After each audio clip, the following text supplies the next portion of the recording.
Relationship-bound vulnerable women aren't the ones who are seeking trouble, but the ones who had no idea they'd be. Not because they are unable to resist, or because they are unfaithful, but rather because desire is wired into human nature. Emotional. Connection is not validation. A woman thinks to herself, I'll risk it today. Everything I've made. But there are times when it happens, not all at once, but in the tiniest, most innocent of moments, a lingering glance, a shared laugh, a message that piques her interest, and she appears suddenly at the outer edge of a line she never anticipated crossing. So what causes this? And more particularly, how exactly do they justify it to themselves? Let's break it down. What exactly happens before she crosses the line? What encourages married women to succumb to temptation? A partnership without a great marriage. There can be no great partnership. Helen Mirren's marriage is strong, built to withstand the challenges posed by time and even temptation. Yet even the most loyal women occasionally find their attention drifting, not because they are actively seeking an escape, but because they are looking for something they feel is missing. What nobody talks about when it comes to marriage is that it can become something women are wired to avoid. They crave emotional, not just physical intimacy. Presence is how love first feels. Effortless, in-depth discussions, excitement, the sensation of being truly seen. But over time, the passionate gets replaced by routine. Conversations become about logistics. You pick up the groceries. I'll manage the kids' schedule. When is the appointment? The light dims, and the worst part, she begins to feel invisible. Dr.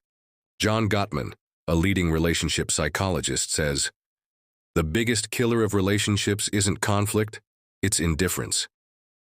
When a woman no longer feels noticed by her husband, her subconscious begins seeking external validation, often without her realizing it. To escape that loneliness, people will do anything, even betray themselves. As Mitch Albom said, a straightforward compliment from a stranger, a fascinating conversation, a moment of attention, it feels like fresh air after years of being suffocated. While marriage provides stability, stability's drawback is that it can kill excitement. Psychologists call this the Coolidge effect. Novelty triggers desire. Men and women alike are attracted to the exhilaration of the unknown. If every day feels the same, if every conversation becomes predictable, then even the tiniest glimmer of new can feel electrifying. Not because she lacks love for her husband, not because she is unfaithful, but because she misses the rush of feeling wanted. We want more than just love. We want to be chosen again and again. F. Scott Fitzgerald. When a woman experiences being pursued, when she senses another's desire, she associates it with a version of herself she believed she had lost. Confidence. By way of that preferred version of herself, even if she has no intention of crossing a line, she begins to move closer. Quit. Because in that moment she feels alive. Now we arrive at two of the biggest lies we tell ourselves. Betrayal is the result of rationalization. The mind will always find a justification for the decision the heart has already made. And Chow, unidentified married woman, once said, "I didn't wake up today planning to abandon my marriage." It's never all at once. It's gradual. Each step is justified, long before real damage is done.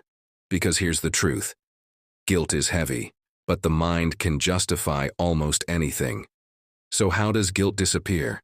How do married women convince themselves they're not doing anything wrong?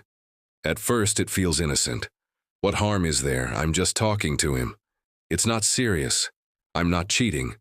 I just enjoy the attention. The human mind is an expert at self-deception. Psychologists call it cognitive dissonance, the discomfort we feel when our actions contradict our values. And when that tension becomes unbearable, we alter reality to protect ourselves. You are the easiest person to fool. Richard Feynman. And so she shifts the blame. If my husband paid more attention to me, I wouldn't need this. She minimizes. It's only flirting. It's harmless. This isn't about my marriage. But here's the current truth.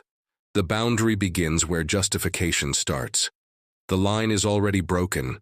Betrayal is emotional long before it's physical. And once emotions are involved, physical boundaries fade quickly. Cheating doesn't start with a kiss. It starts with a secret. And once that secret is kept, there's no going back. When it's too late, the point of no return has been crossed.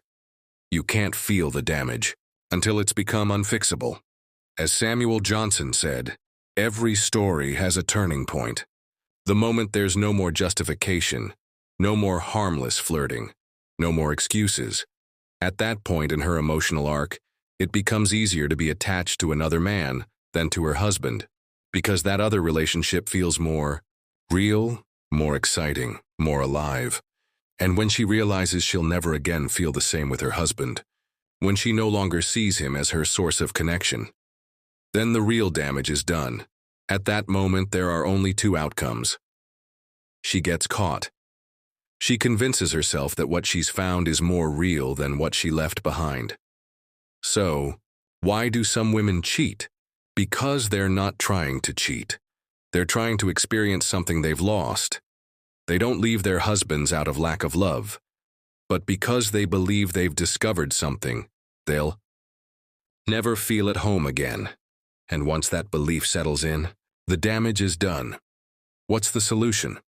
If you really want to protect what you've built, you must recognize the warning signs before they become irreversible.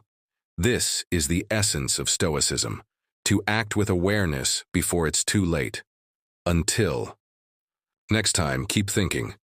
And if this made you reflect, share, like, comment, and catch the next video.